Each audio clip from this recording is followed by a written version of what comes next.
Chapter 17. A week later, Dorian Gray was sitting in the conservatory at Selby Royal, talking to the pretty Duchess of Monmouth, who with her husband, a jaded-looking man of 60, was amongst his guests. It was tea time, and the mellow light of the huge, lace-covered lamp that stood on the table lit up the delicate china and hammered silver of the service at which the Duchess was presiding. Her white hands were moving daintily among the cups, and her full red lips were smiling at something that Dorian had whispered to her.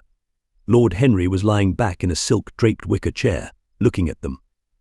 On a peach-coloured divan sat Lady Narborough, pretending to listen to the Duke's description of the last Brazilian beetle that he had added to his collection. 3 young men in elaborate smoking suits were handing tea cakes to some of the women. The house party consisted of 12 people, and there were more expected to arrive on the next day.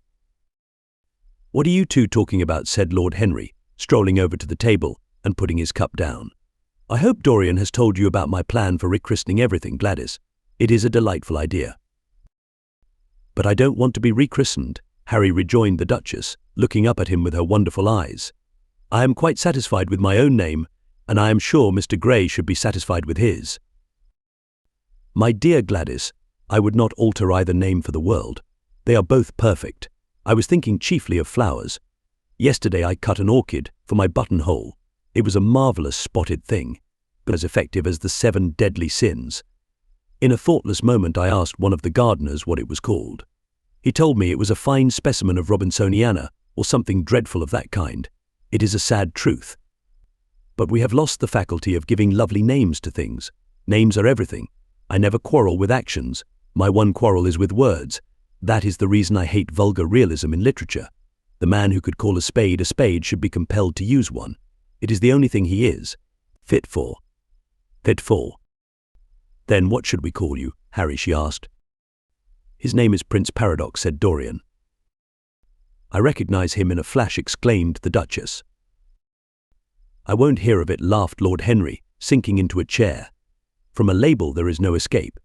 I refuse the title. Royalties may not abdicate," fell as a warning from pretty lips. "You wish me to defend my throne, then?" "Yes. I give the truths of tomorrow." "I prefer the mistakes of today," she answered. "You disarm me," Gladys, he cried, catching the willfulness of her mood. "Oh, of your shield, Harry, not of your spear." "I never tilt against beauty," he said, with a wave of his hand. "That is your error, Harry, believe me. You value beauty far too much." "How can you say that?" "I admit that I think that it is better to be beautiful than to be good. But on the other hand, no one is more ready than I am to acknowledge that it is better to be good than to be ugly." "Ugliness is one of the 7 deadly sins," then cried the Duchess. "What becomes of your simile about the orchid?" "Ugliness is one of the 7 deadly virtues, Gladys. You, as a good Tory, must not underrate them. Beer, the Bible, and the 7 deadly virtues have made our England what she is." "You don't like your country?" then she asked. "I live in it." "That you may censure it the better."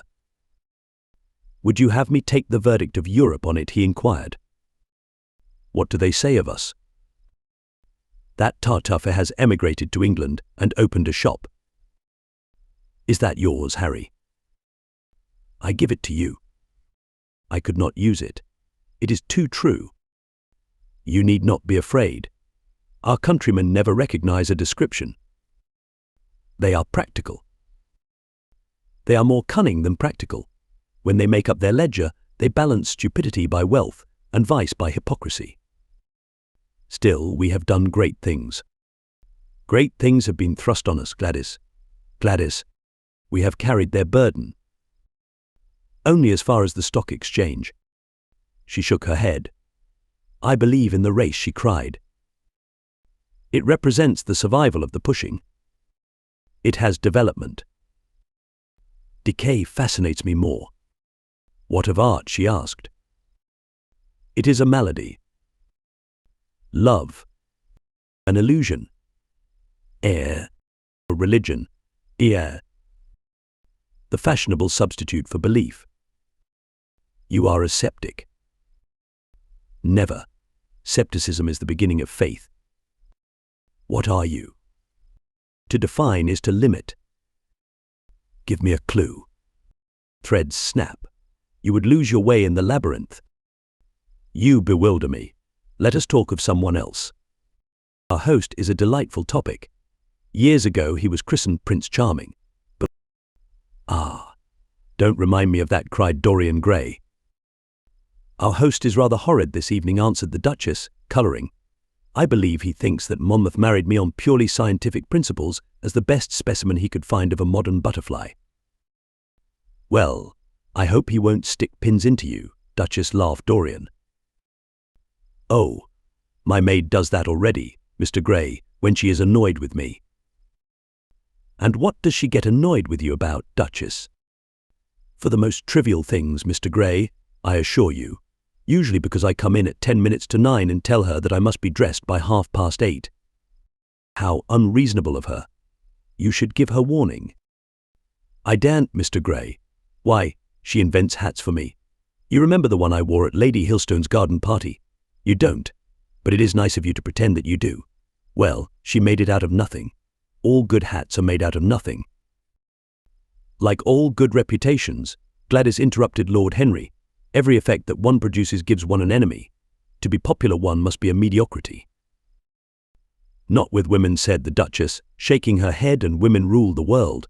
I assure you we can't bear mediocrities. We women, as someone says, love with our ears, just as you men love with your eyes, if you ever love at all. It seems to me that we never do anything else, murmured Dorian. Ah, then you never really love, Mr. Gray, answered the Duchess with mock sadness. My dear Gladys, cried Lord Henry. How can you say that? Romance lives by repetition, and repetition converts an appetite into an art. Besides, each time that one loves is the only time one has ever loved. Difference of object does not alter singleness of passion. It merely intensifies it. We can have in life but one great experience at best, and the secret of life is to reproduce that experience as often as possible. Even when one has been wounded by it, Harry asked the Duchess after a pause. Especially when one has been wounded by it, answered Lord Henry. The Duchess turned and looked at Dorian Gray with a curious expression in her eyes. What do you say to that, Mr. Gray? She inquired. Dorian hesitated for a moment. Then he threw his head back and laughed. I always agree with Harry, Duchess. Even when he is wrong. Harry is never wrong, Duchess. And does his philosophy make you happy? I have never searched for happiness. Who wants happiness? I have searched for pleasure. And found it, Mr. Gray. Often, too often. The Duchess sighed. I am searching for peace, she said, and if I don't go and dress, I shall have none this evening. Let me get you some orchids, Duchess, cried Dorian, starting to his feet and walking down the conservatory. You are flirting disgracefully with him, said Lord Henry to his cousin. You had better take care. He is very fascinating. If he were not, there would be no battle. Greek meets Greek. Then, I am on the side of the Trojans. They fought for a woman. They were defeated. There are worse things than capture, she answered. You gallop with a loose rein. Pace gives life, was the riposte. I shall write it in my diary tonight. What? That a burnt child loves the fire. I am not even singed. My wings are untouched. You use them for everything, except flight. Courage has passed from men to women. It is a new experience for us. You have a rival. Who? He laughed. Lady Narborough, he whispered. She perfectly adores him. You fill me with apprehension. The appeal to antiquity is fatal to us who are romanticists. Romanticists, you have all the methods of science. Men have educated us, but not explained you. Describe us as a sex was her challenge. Sphinxes without secrets. She looked at him, smiling. How long, Mr. Gray, is she said. Let us go and help him. I have not yet told him the colour of my frock. Ah, you must suit your frock to his flowers, Gladys. That would be a premature surrender. Romantic art begins with its climax. I must keep an opportunity for retreat. In the Parthian manner. They found safety in the desert. I could not do that. Women are not always allowed a choice, he answered. But hardly had he finished the sentence before, from the far end of the conservatory, came a stifled groan, followed by the dull sound of a heavy fall. Everybody started up. The Duchess stood motionless in horror, and with fear in his eyes, Lord Henry rushed through the flapping palms to find Dorian Gray lying face downwards on the tiled floor in a death-like swoon. He was carried at once into the blue drawing-room and laid upon one of the sofas. After a short time, he came to himself and looked round with a dazed expression. "What has happened?" he asked. "Oh, I remember. Am I safe here, Harry?" He began to tremble. "My dear Dorian," answered Lord Henry, "you merely fainted. That was all. You must have overtired yourself. You had better not come down to dinner. I will take your place." "No, I will come down," he said, struggling to his feet. "I would rather come down. I must not be alone." He went to his room and dressed. There was a wild recklessness of gaiety in his manner as he sat at table, but now and then a thrill of terror ran through him when he remembered that, pressed against the window of the conservatory, like a white handkerchief, he had seen the face of James Vane watching him. Chapter 18. The next day he did not leave the house, and, indeed, spent most of the time in his own room, sick with a wild terror of dying, and yet indifferent to life itself. The consciousness of being hunted, snared, tracked down, had begun to dominate him. If the tapestry did but tremble in the wind, he shook. The dead leaves that were blown against the leaded panes seemed to him like his own wasted resolutions and wild regrets. When he closed his eyes, he saw again the sailor's face peering through the mist-stained glass, and horror seemed once more to lay its hand upon his heart. But perhaps it had been only his fancy that had called vengeance out of the night and set the hideous shapes of punishment before him. Actual life was chaos, but there was something terribly logical in the imagination. It was the imagination that set remorse to dog the feet of sin. It was the imagination that made each crime bear its misshapen brood. In the common world of fact, the wicked were not punished, nor the good rewarded. Success was given to the strong, failure thrust upon the weak. That was all. Besides, had any stranger been prowling round the house, he would have been seen by the servants or the keepers. Had any footmarks been found on the flower beds, the gardeners would have reported it. Yes, it had been merely fancy. Sybil Vane's brother had not come back to kill him. He had sailed away in his ship to founder in some winter sea. From him, at any rate, he was safe. Why? The man did not know who he was, could not know who he was. The mask of youth had saved him. And yet, if it had been merely an illusion, how terrible it was to think that conscience could raise such fearful phantoms and give them visible form and make them move before one. What sort of life would his be if, day and night, shadows of his crime were to peer at him from silent corners, to mock him from secret places, to whisper in his ear as he sat at the feast, to wake him with icy fingers as he lay asleep? As the thought crept through his brain, he grew pale with terror, and the air seemed to him to have become suddenly colder. Oh, in what a wild hour of madness he had killed his friend! How ghastly the mere memory of the scene! He saw it all again. Each hideous detail came back to him with added horror. Out of the black cave of time, terrible and swathed in scarlet, rose the image of his sin.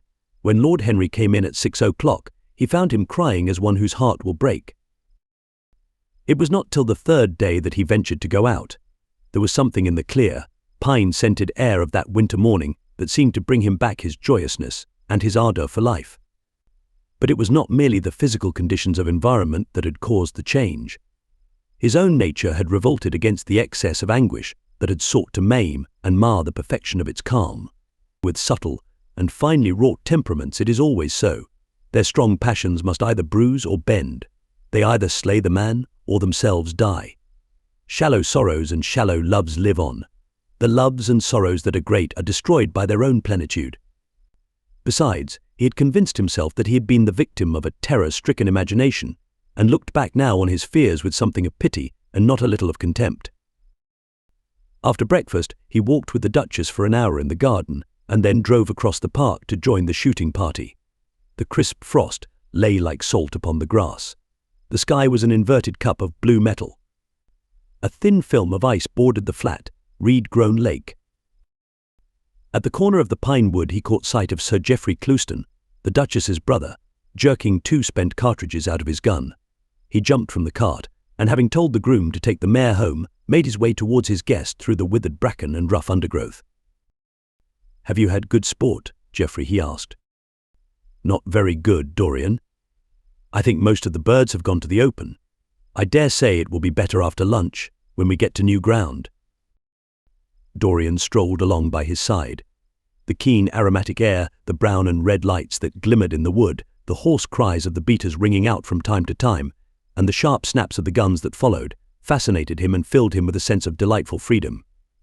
He was dominated by the carelessness of happiness, by the high indifference of joy. Suddenly, from a lumpy tussock of old grass some 20 yards in front of them, with black-tipped ears erect and long hinder limbs throwing it forward, started a hare. It bolted for a thicket of alders. Sir Geoffrey put his gun to his shoulder, but there was something in the animal's grace of movement that strangely charmed Dorian Gray, and he cried out at once, "Don't shoot it, Geoffrey. Let it live."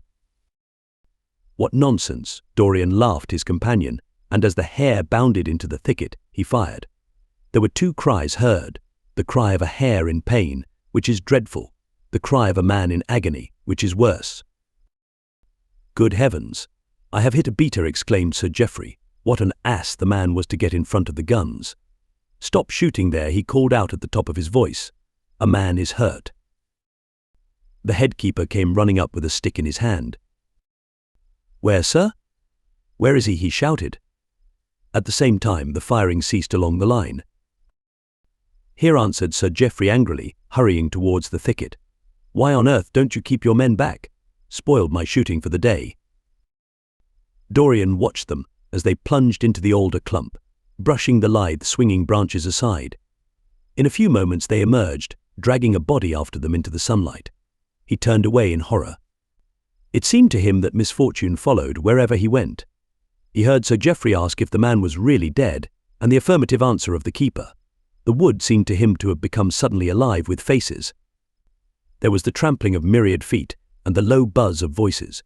A great copper-breasted pheasant came beating through the boughs overhead. After a few moments that were to him, in his perturbed state, like endless hours of pain, he felt a hand laid on his shoulder. He started and looked round. "Dorian," said Lord Henry, "I had better tell them that the shooting is stopped for today. It would not look well to go on." "I wish it was stopped forever, Harry," he answered bitterly. "The whole thing is hideous and cruel. Is the man—" He could not finish the sentence. "I am afraid so," rejoined Lord Henry. "He got the whole charge of shot in his chest. He must have died almost instantaneously. Come, let us go home." They walked side by side in the direction of the avenue for nearly 50 yards without speaking. Then Dorian looked at Lord Henry and said, with a heavy sigh, "It is a bad omen, Harry, a very bad omen." "What is?" asked Lord Henry. "Oh, this accident, I suppose. My dear fellow, it can't be helped. It was the man's own fault. Why did he get in front of the guns? Besides, it is nothing to us. It is rather awkward for Geoffrey. Of course, it does not do to pepper beaters. It makes people think that one is a wild shot, and Geoffrey is not. He shoots very straight. But there is no use talking about the matter." Dorian shook his head. "It is a bad omen, Harry. I feel as if something horrible were going to happen to some of us. To myself, perhaps," he added, passing his hand over his eyes, with a gesture of pain. The elder man laughed. "The only horrible thing in the world is ennui, Dorian. That is the one sin for which there is no forgiveness. But we are not likely to suffer from it unless these fellows keep chattering about this thing at dinner. I must tell them that the subject is to be tabooed. As for omens, there is no such thing as an omen. Destiny does not send us heralds. She is too wise or too cruel for that. Besides, what on earth could happen to you, Dorian? You have everything in the world that a man can want. There is no one who would not be delighted to change places with you." "There is no one with whom I would not change places." "Harry, don't laugh like that. I am telling you the truth. The wretched peasant who has just died is better off than I am. I have no terror of death. It is the coming of death that terrifies me. Its monstrous wings seem to wheel in the leaden air around me. Good heavens, don't you see a man moving? Behind the trees there, watching me, waiting for me." Lord Henry looked in the direction in which the trembling gloved hand was pointing. "Yes, it," he said, smiling. "I see the gardener waiting for you. I suppose he wants to ask you what flowers you wish to have on the table tonight. How absurdly nervous you are, my dear fellow. You must come and see my doctor when we get back to town." Dorian heaved a sigh of relief as he saw the gardener approaching. The man touched his hat, glanced for a moment at Lord Henry in a hesitating manner, and then produced a letter, which he handed to his master. "Her Grace told me to wait for an answer," he murmured. Dorian put the letter into his pocket. "Tell Her Grace that I am coming in," he said, coldly. The man turned round and went rapidly in the direction of the house. "How fond women are of doing dangerous things," laughed Lord Henry. "It is one of the qualities in them that I admire most. A woman will flirt with anybody in the world as long as other people are looking on." "How fond you are of saying dangerous things, Harry. In the present instance you are quite astray. I like the Duchess very much, but I don't love her. And the Duchess loves you very much, but she likes you less, so you are excellently matched." "You are talking scandal, Harry, and there is never any basis for scandal." "The basis of every scandal is an immoral certainty," said Lord Henry, lighting a cigarette. "You would sacrifice anybody, Harry, for the sake of an epigram." "The world goes to the altar of its own accord," was the answer. "I wish I could love," cried Dorian Gray, with a deep note of pathos in his voice. "But I seem to have lost the passion and forgotten the desire. I am too much concentrated on myself. My own personality has become a burden to me. I want to escape, to go away, to forget. It was silly of me to come down here at all. I think I shall send a wire to Harvey to have the yacht got ready. On a yacht one is safe." "Safe from what, Dorian? You are in some trouble. Why not tell me what it is? You know I would help you." "I can't tell you, Harry," he answered sadly. "And I dare say it is only a fancy of mine. This unfortunate accident has upset me. I have a horrible presentiment that something of the kind may happen to me." "What nonsense." "I hope it is, but I can't help feeling it. Ah, here is the Duchess, looking like Artemis in a tailor-made gown. You see we have come back, Duchess." "I have heard all about it, Mr. Gray," she answered. "Poor Geoffrey is terribly upset, and it seems that you asked him not to shoot the hare. How curious." "Yes, it was very curious. I don't know what made me say it. Some whim, I suppose. It looked the loveliest of little live things. But I am sorry they told you about the man. It is a hideous subject." "It is an annoying subject," broke in Lord Henry. "It has no psychological value at all. Now, if Geoffrey had done the thing on purpose, how interesting he would be. I should like to know someone who had committed a real murder." "How horrid of you!" Harry cried the Duchess. "Isn't it, Mr. Gray? Harry, Mr. Gray is ill again. He is going to faint." Dorian drew himself up with an effort and smiled. "It is nothing, Duchess." He murmured, "My nerves are dreadfully out of order. That is all. I am afraid I walked too far this morning. I didn't hear what Harry said. Was it very bad? You must tell me some other time. I think I must go and lie down. You will excuse me, won't you?" They had reached the great flight of steps that led from the conservatory onto the terrace. As the glass door closed behind Dorian, Lord Henry turned and looked at the Duchess with his slumberous eyes. "Are you very much in love with him?" he asked. She did not answer for some time, but stood gazing at the landscape. "I wish I knew," she said at last. He shook his head. "Knowledge would be fatal. It is the uncertainty that charms one. A mist makes things wonderful. One may lose one's way. Always end at the same point, my dear Gladys." "What is that?" "Disillusion. It was my debut in life," she sighed. "It came to you crowned. I am tired of strawberry leaves. They become you. Only in public." "You would miss them," said Lord Henry. "I will not part with a petal. Monmouth has ears. Old age is dull of hearing. Has he never been jealous? I wish he had been." He glanced about as if in search of something. "What are you looking for?" she inquired. "The button from your foil," he answered. "You have dropped it." she laughed. "I have still the mask." "It makes your eyes lovelier," was his reply. She laughed again. Her teeth showed like white seeds in a scarlet fruit. Upstairs, in his own room, Dorian Gray was lying on a sofa, with terror in every tingling fibre of his body. Life had suddenly become too hideous a burden for him to bear. The dreadful death of the unlucky beater, shot in the thicket like a wild animal, had seemed to him to prefigure death for himself also. He had nearly swooned at what Lord Henry had said in a chance mood of cynical jesting. At 5 o'clock, he rang his bell for his servant and gave him orders to pack his things for the night express to town and to have the brougham at the door by 8:30. He was determined not to sleep another night at Selby Royal. It was an ill-omened place. Death walked there in the sunlight. The grass of the forest had been spotted with blood. Then he wrote a note to Lord Henry, telling him that he was going up to town to consult his doctor and asking him to entertain his guests in his absence. As he was putting it into the envelope, a knock came to the door, and his valet informed him that the head keeper wished to see him. He frowned and bit his lip. "Send him in," he muttered, after some moments' hesitation. As soon as the man entered, Dorian pulled his checkbook out of a drawer and spread it out before him. "I suppose you have come about the unfortunate accident of this morning, Thornton," he said, taking up a pen. "Yes, sir," answered the gamekeeper. "Was the poor fellow married?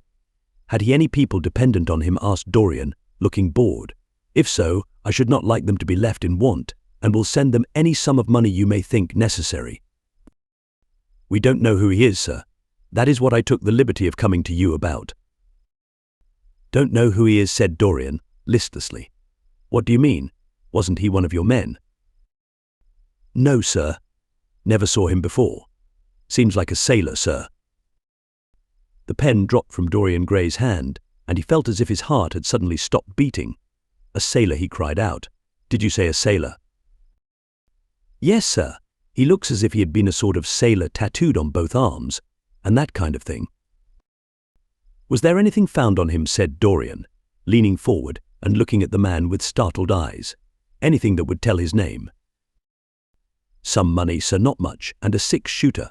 There was no name of any kind. A decent-looking man, sir, but rough-like. A sort of sailor, we think." Dorian started to his feet. A terrible hope fluttered past him. He clutched at it madly. "Where is the body?" he exclaimed.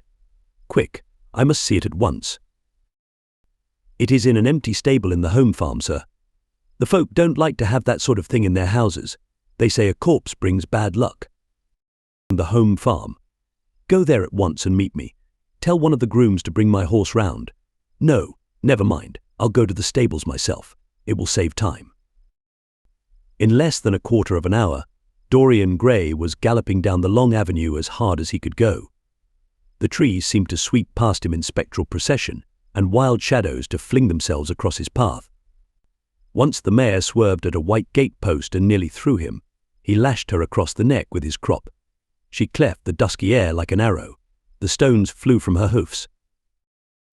At last he reached the home farm. 2 men were loitering in the yard. He leapt from the saddle and threw the reins to one of them. In the farthest stable a light was glimmering. Something seemed to tell him that the body was there, and he hurried to the door and put his hand upon the latch. There he paused for a moment, feeling that he was on the brink of a discovery that would either make or mar his life. Then he thrust the door open and entered. On a heap of sacking in the far corner was lying the dead body of a man dressed in a coarse shirt and a pair of blue trousers. A spotted handkerchief had been placed over the face. A coarse candle, stuck in a bottle, sputtered beside it. Dorian Gray shuddered. He felt that his could not be the hand to take the handkerchief away, and called out to one of the farm servants to come to him. "Take that thing off the face." "I wish to see it," he said, clutching at the door-post for support. When the farm servant had done so, he stepped forward. A cry of joy broke from his lips. The man who had been shot in the thicket was James Vane. He stood there for some minutes looking at the dead body. As he rode home, his eyes were full of tears, for he knew he was safe. Chapter 19. "There is no use your telling me that you are going to be good," cried Lord Henry, dipping his white fingers into a red copper bowl filled with rose water. "You are quite perfect. Pray, don't change. Dorian Gray shook his head. No, Harry, I have done too many dreadful things in my life. I am not going to do any more. I began my good actions yesterday. Where were you yesterday? In the country, Harry. I was staying at a little inn by myself. My dear boy, said Lord Henry, smiling, anybody can be good in the country. There are no temptations there. That is the reason why people who live out of town are so absolutely uncivilized. Civilization is not by any means an easy thing to attain to. There are only two ways by which man can reach it. One is by being cultured. The other by being corrupt. Country people have no opportunity of being either, so they stagnate. Culture and corruption, echoed Dorian. I have known something of both. It seems terrible to me now that they should ever be found together. For I have a new ideal, Harry. I am going to alter. I think I have altered. You have not yet told me what your good action was. Or did you say you had done more than one? Asked his companion as he spilled into his plate a little crimson pyramid of seeded strawberries and, through a perforated, shell-shaped spoon, snowed white sugar upon them. I can tell you, Harry, it is not a story I could tell to anyone else. I spared somebody. It sounds vain, but you understand what I mean. She was quite beautiful and wonderfully like Sibyl Vane. I think it was that which first attracted me to her. You remember Sibyl, don't you? How long ago that seems. Well, Hetty was not one of our own class, of course. She was simply a girl in a village. But I really loved her. I am quite sure that I loved her. All during this wonderful May that we have been having. I used to run down and see her 2 or 3 times a week. Yesterday she met me in a little orchard. The apple blossoms kept tumbling down on her hair, and she was laughing. We were to have gone away together this morning at dawn. Suddenly I determined to leave her as flower-like as I had found her. I should think the novelty of the emotion must have given you a thrill of real pleasure, Dorian interrupted Lord Henry. But I can finish your idyll for you. You gave her good advice and broke her heart. That was the beginning of your reformation. Harry, you are horrible. You mustn't say these dreadful things. Hetty's heart is not broken. Of course she cried and all that. But there is no disgrace upon her. She can live, like Perdita, in her garden of mint and marigold. And weep over a faithless Florizel, said Lord Henry, laughing, as he leaned back in his chair. My dear Dorian, you have the most curiously boyish moods. Do you think this girl will ever be really content now with any one of her own rank? I suppose she will be married some day to a rough carter or a grinning ploughman. Well, the fact of having met you and loved you will teach her to despise her husband, and she will be wretched. From a moral point of view, I cannot say that I think much of your great renunciation. Even as a beginning, it is poor.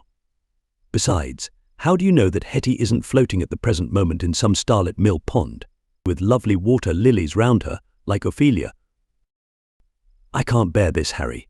You mock at everything, and then suggest the most serious tragedies. I am sorry I told you now. I don't care what you say to me. I know I was right in acting as I did, poor Hetty. As I rode past the farm this morning, I saw her white face at the window, like a spray of jasmine. Don't let us talk about it any more, and don't try to persuade me that the first good action I have done for years, the first little bit of self-sacrifice I have ever known, was really a sort of sin. I want to be better. I am going to be better. Tell me something about yourself. What is going on in town? I have not been to the club for days. The people are still discussing poor Basil's disappearance. I should have thought they had got tired of that by this time, said Dorian, pouring himself out some wine and frowning slightly. My dear boy, they have only been talking about it for 6 weeks, and the British public are really not equal to the mental strain of having more than one topic every 3 months. They have been very fortunate lately. However, they have had my own divorce case and Alan Campbell's suicide. Now they have got the mysterious disappearance of an artist.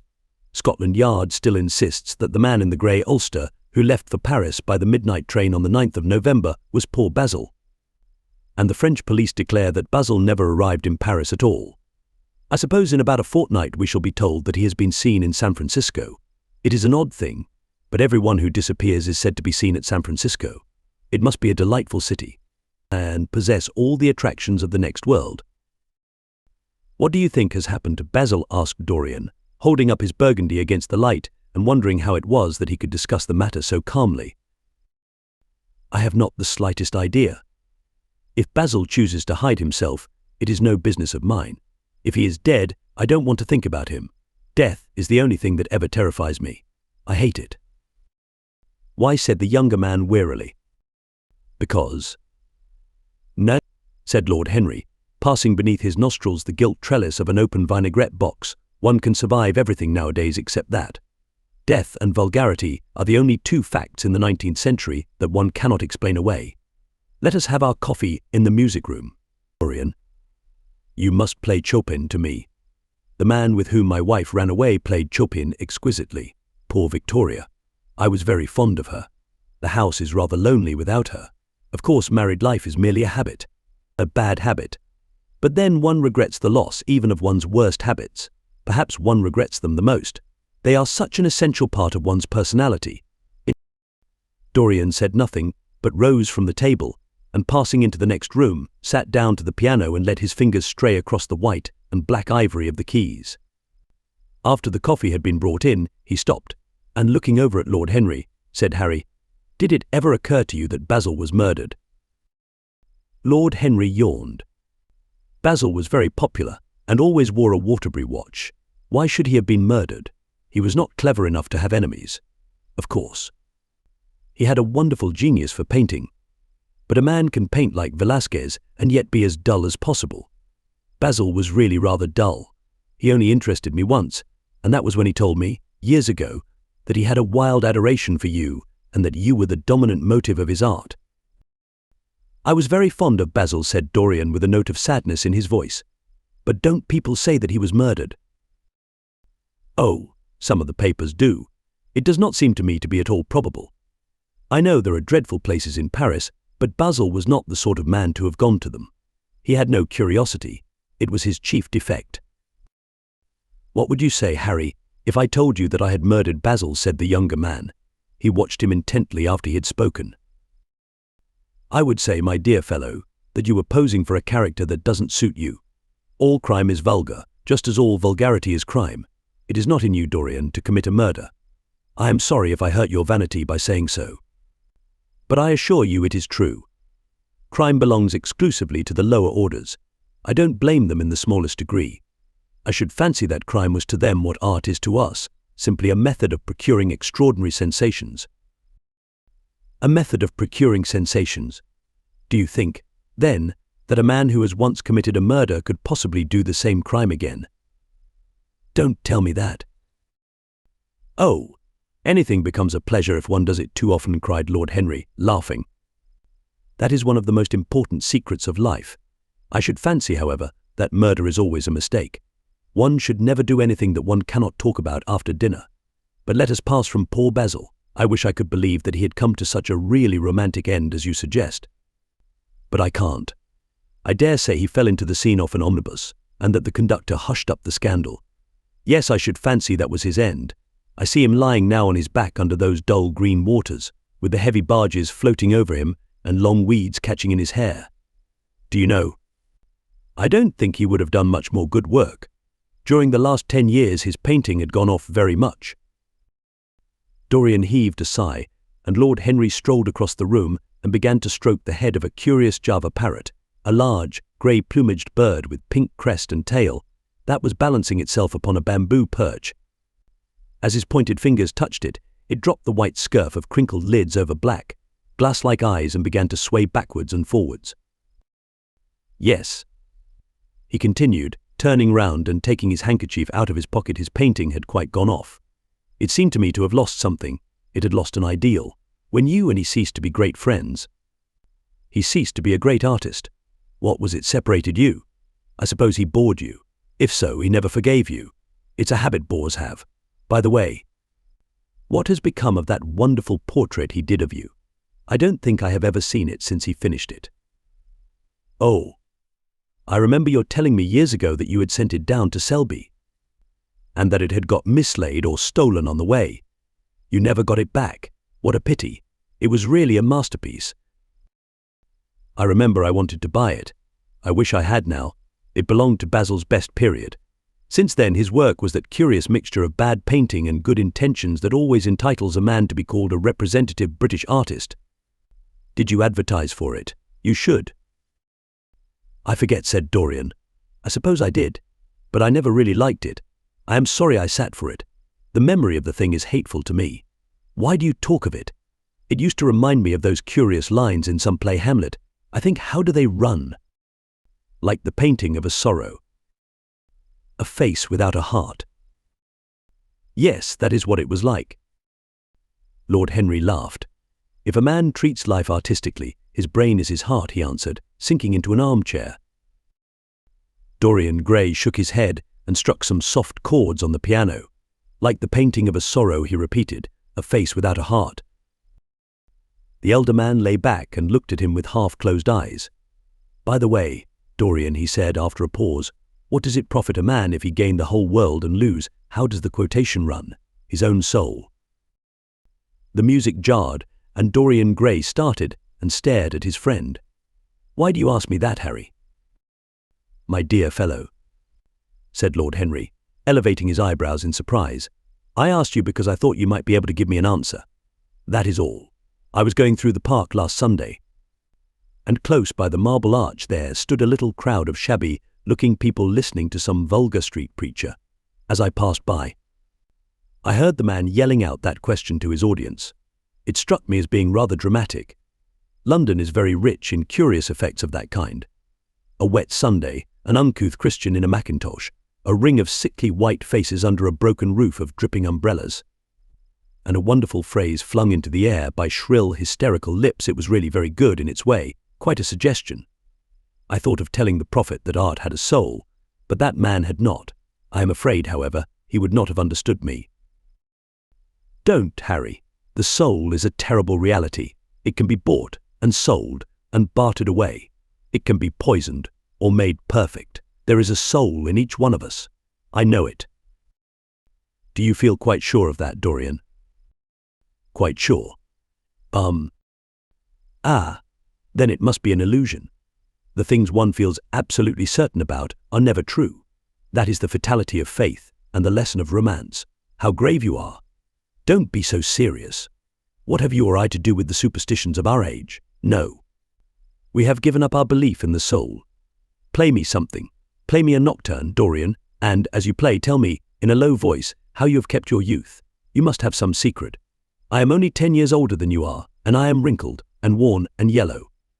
You are really wonderful, Dorian. You have never looked more charming than you do tonight.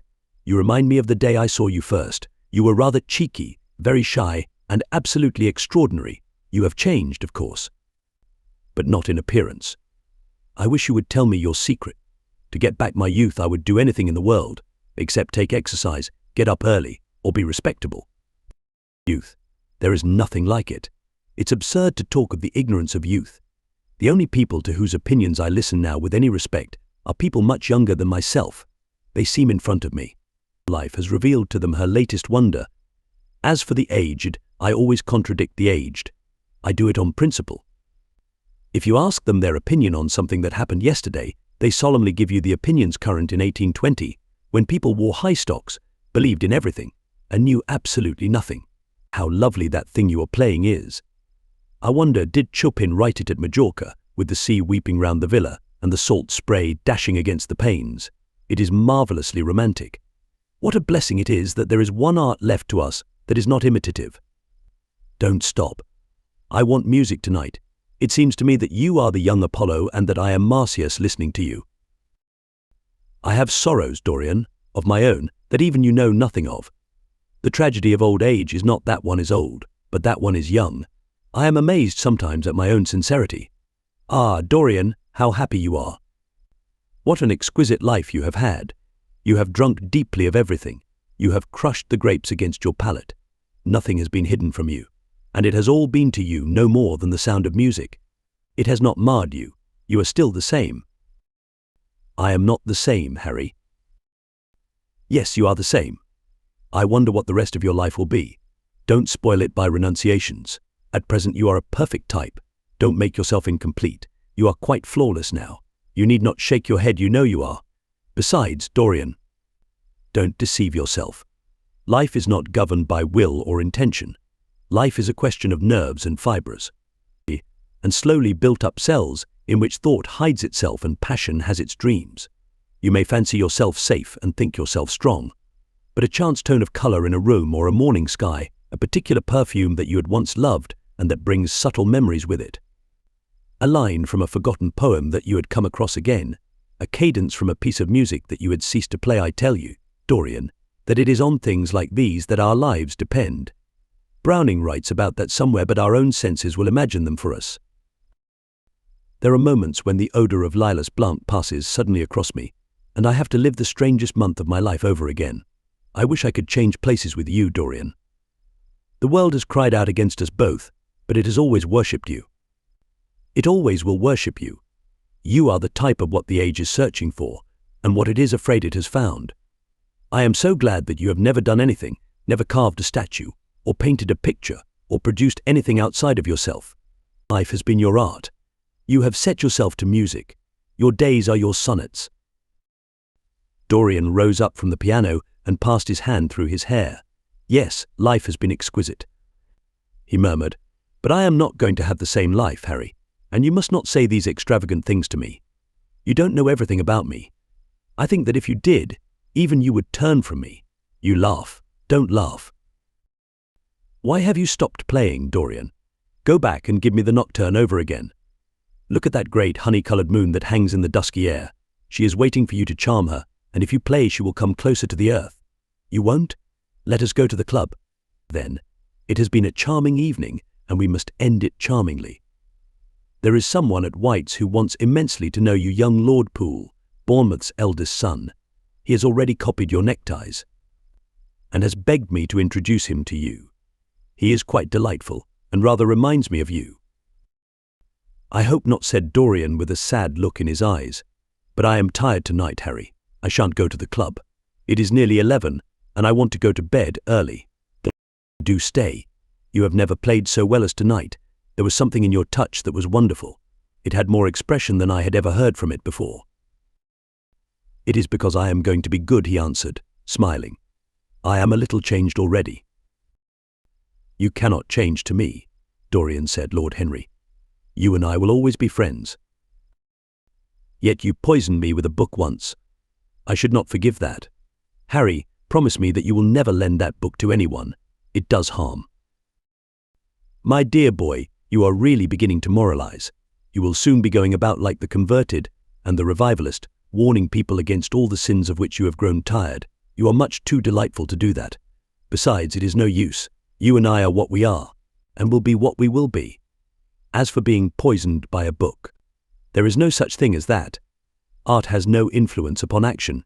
It annihilates the desire to act. It is superbly sterile.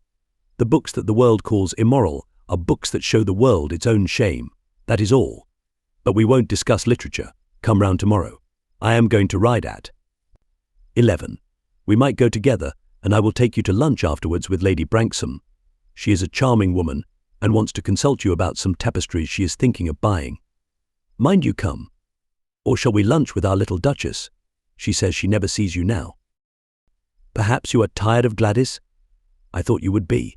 Her clever tongue gets on one's nerves. Well, in any case, be here at 11.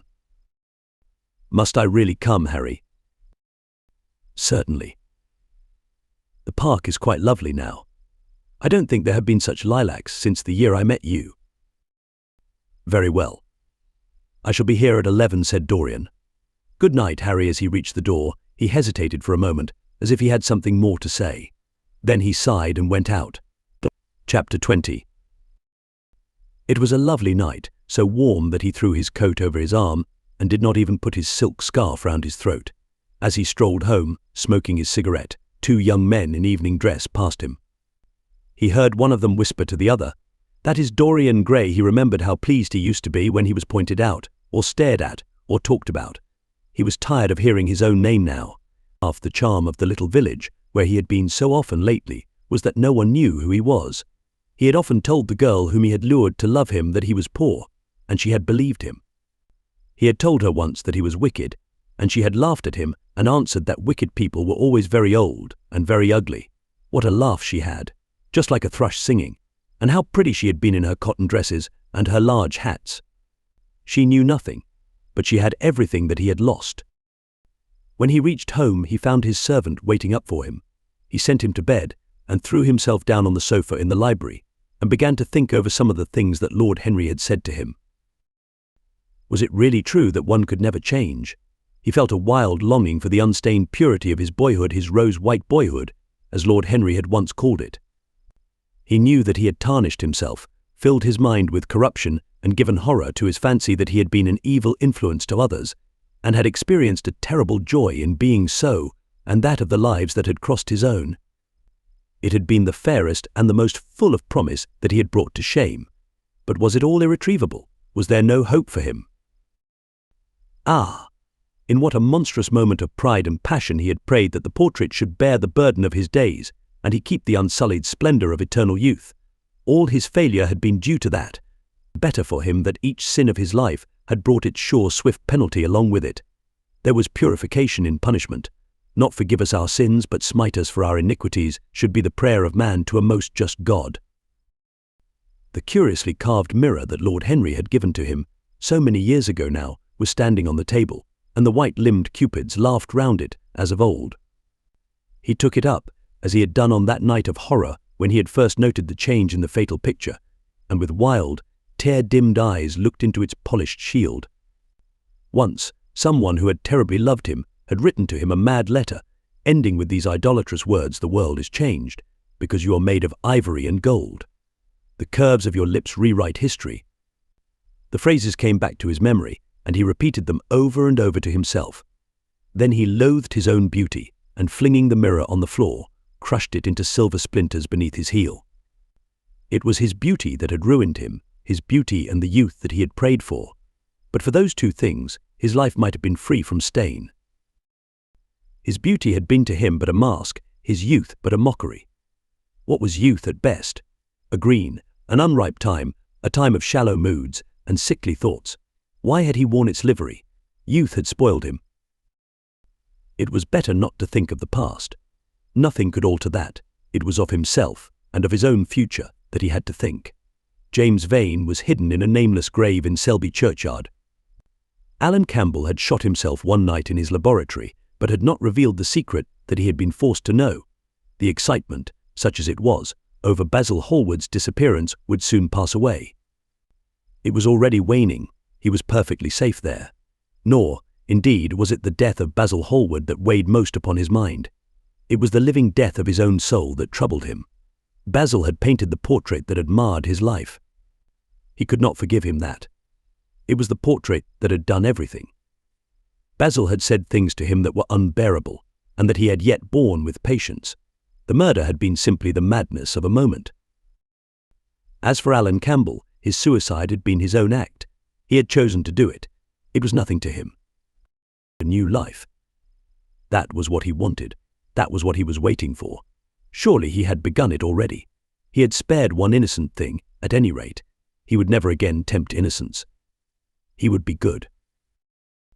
As he thought of Hetty Merton, he began to wonder if the portrait in the locked room had changed. Surely it was not still so horrible as it had been. Perhaps if his life became pure, he would be able to expel every sign of evil passion from the face. Perhaps the signs of evil had already gone away. He would go and look. He took the lamp from the table and crept upstairs. As he unbarred the door, a smile of joy flitted across his strangely young-looking face and lingered for a moment about his lips. Yes, he would be good, and the hideous thing that he had hidden away would no longer be a terror to him. He felt as if the load had been lifted from him already. He went in quietly, locking the door behind him, as was his custom, and dragged the purple hanging from the portrait. A cry of pain and indignation broke from him. He could see no change, save that in the eyes there was a look of cunning, and in the mouth the curved wrinkle of the hypocrite. The thing was still loathsome, more loathsome, if possible, than before, and the scarlet dew that spotted the hand seemed brighter and more like blood newly spilled. Then he trembled. Had it been merely vanity that had made him do his one good deed? Or the desire for a new sensation, as Lord Henry had hinted, with his mocking laugh?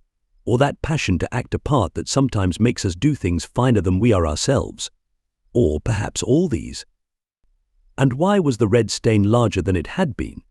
It seemed to have crept like a horrible disease over the wrinkled fingers. There was blood on the painted feet, as though the thing had dripped blood even on the hand that had not held the knife. Confess. Did it mean that he was to confess, to give himself up and be put to death? He laughed.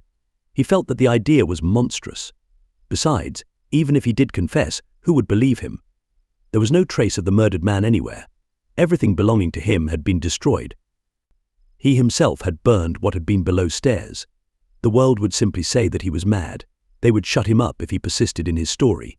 Yet it was his duty to confess, to suffer public shame, and to make public atonement.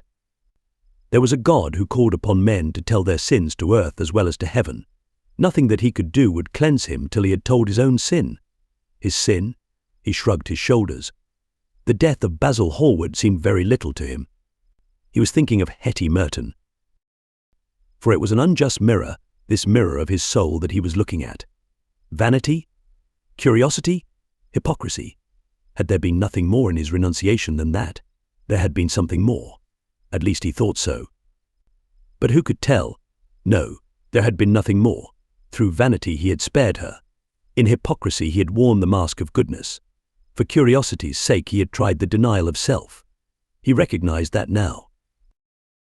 But this murder, was it to dog him all his life?